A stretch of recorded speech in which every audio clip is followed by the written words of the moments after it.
Are you seeing lots of pumpkin skeletons and ghosts decorating your neighborhood?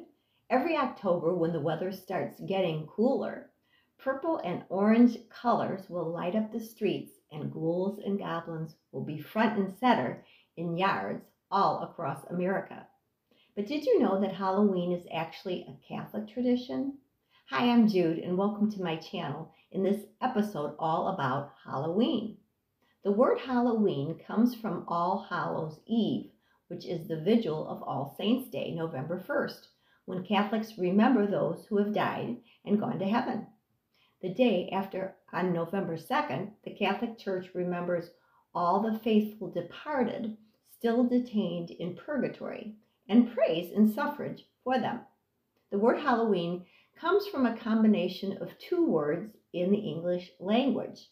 The word hallow means holy, while the word een represents a shortening of the word evening. All Saints is a holy day of obligation.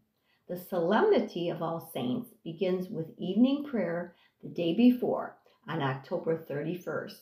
These days, like all Sundays and other holy days, are days of holy obligation, which means you must attend Mass.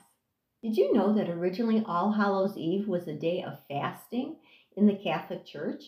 For many centuries, the Church was accustomed to observe the eve or vigil of a major feast day with a special fast.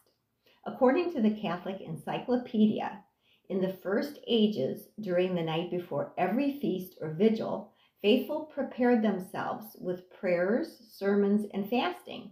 It may seem strange since Halloween is known as a day of gorging on candy, but the early Christians saw this day as a day to prepare their hearts for the celebration of All Saints.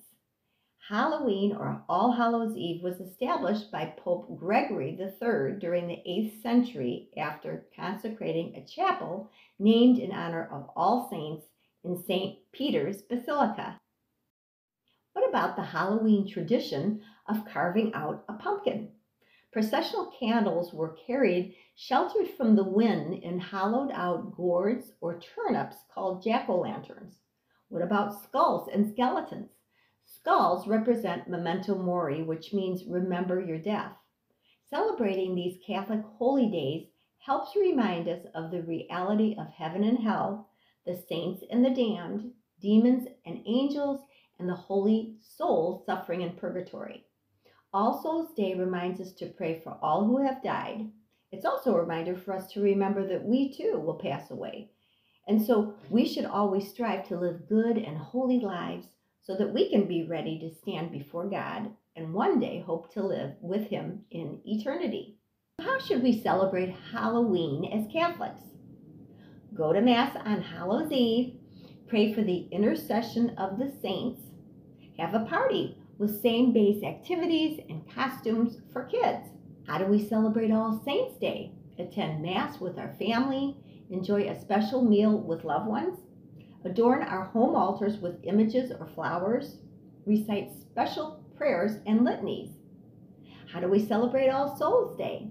Attend Mass for the holy souls in purgatory and pray for them. Visit a cemetery and walk quietly and meditate, praying for people who are buried there.